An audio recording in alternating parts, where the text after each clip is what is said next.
ஒரு ஆண்டு காலமாக முன்னெடுத்துக் கொண்டிருக்கிறோம். அனைத்து தரப்பு மக்களுக்கும் இந்த நோக்கத்தை உள்வாங்க வேண்டும். அனைத்து இயக்க தோழர்களும் இது ஒரு பொதுவான போராட்டமாக, மக்கள் போராட்டமாக மாற வேண்டும் என்ற நோக்கத்துடன் இந்த முன்னெடுப்பு பணிகளை செய்து கொண்டிருக்கிறோம். இந்த நிகழ்வில் கூட தற்போதைய மனிதநேய ஜனநாயக கட்சி தலைவர், சட்டமன்ற உறுப்பினர் அண்ணன் தமீம் அன்சாரி அவர்களையும் சந்தித்து இந்த நிகழ்வில் பங்கேற்க அழைப்பு விடுத்த சூழலில் இன்றைய தேதியில் திண்டுக்கல்லில் அவருக்கு கூட்டம் இருப்பதனால் அவர் வர இயலவில்லை என்று சொன்னார்கள். கடந்த 8ஆம் ஆண்டு நினைவேந்த நிகழ்வில் அண்ணன் பங்கேற்று இருக்கிறார்கள்.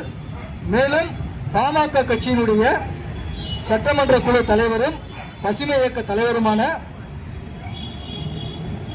மாமன்ற சட்டமன்ற உறுப்பினர் திருமதி சௌமியா அன்புமணி அம்மா அவர்களையும் சந்தித்து இந்த நோக்கத்தை வலியுறுத்தினோம்.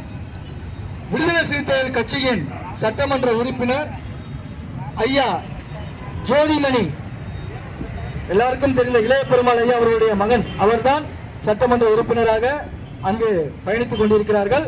அவரையும் சந்தித்து இந்த நோக்கத்தை வலியுறுத்தி இருக்கிறோம். அதுபோல் இந்த போராட்டத்தினுடைய நினைவேந்தல் வாயிலாக தோழர்களிடம் கோரிக்கையாக வைக்கிறோம். அண்ணன் தமீம் அன்சாரி அவர்கள் இந்த மதுவிலக்கு சசி பெருமாளுடைய கோரிக்கையை அங்கு எடுத்து பதிவு செய்ய வேண்டும். சசி பெருமாளுடைய அந்த உயிர் பலியை அங்கு பதிவு செய்ய வேண்டும். அவருடைய இறுதி அந்த உயிர் புலியும் அந்த சமயத்தில் அவருடைய ஒரே நோக்கம் பூரண மதுவிலக்கு அமல்படுத்த வேண்டும்.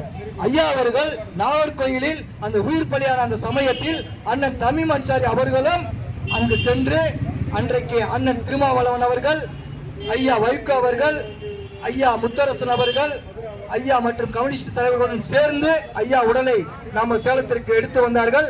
மக்கள் போராட்டம் தொடர்ந்து அந்த நாகர்கோயிலிருந்து சேலம் வரை வீதியில் இறங்கி மக்கள் போராடினார்கள். அவர் உடலை பார்த்து மலர் மரியாதை செய்து மதுக்கடைகளை மூடுங்கள் என்று அரசுக்கு வலியுறுத்தினார்கள். ஆகவே இன்று மக்களுடைய குரலாக சென்றிருக்கும் அண்ணன் தமீம் அன்சாரி அவர்களிடம் இந்த நோக்கத்தை எடுத்து பதிவு செய்ய வேண்டும். இதற்கு ஒரு தீர்வு கிடைக்க, தலைமுறைகள் பாதுகாக்க வரும் வகையில் அவர்களை நாங்கள் இந்த போராட்ட குழுவின் சார்பாக கோரிக்கையாக தோழர்களிடம் வெளிப்படுத்துகிறோம். ஏனென்றால் இன்றைக்கு தலைமுறைகள்ல எப்படி நீங்க சில இளைஞர்கள் தான் இங்கே இருக்கும் என்று சொல்லுகிறீர்கள், சிறு பிள்ளைகள் கூட போதைகள் சிக்கி விட்டாங்க. குழந்தைகள் கூட நம்ம பார்க்குறோம். இப்போ நம்ம உட்கார்ந்து இருக்கிறோம் பார்த்தீங்களா, இந்த இடத்துல இன்னும் கொஞ்சம் நேரம் பாருங்க, இதுதான் உங்களுக்கு பார் இருக்கும். இந்த இடத்துல தான் நைட்டு கூட நாங்கள் செட் பண்ணது பார்க்குறோம். வேறு போதைகளை யூஸ் பண்ணிட்டு இருக்கிறாங்க. இப்படியே நேரம் போனால் ரயில்வே ஸ்டேஷன் பக்கத்திலேயே ஒரு மதுக்கடை இருக்குது. அந்த படியில நடந்து போகும்போது பாட்டல்கள்லாம் உடைச்சு போட ஐயாவுடைய அலுவலகம் பக்கத்துல தான் இருக்கிறது. சைதாப்பேட்டை ரயில் நிலையத்துல பக்கத்துல கோயில் இருக்குது, குடியிருப்பு இருக்குது, மாணவர்கள் பெண்கள் போகவரை இருக்கிறாங்க. அந்த கடையை இன்னும் அகற்ற மாட்டேங்கிறார்கள்.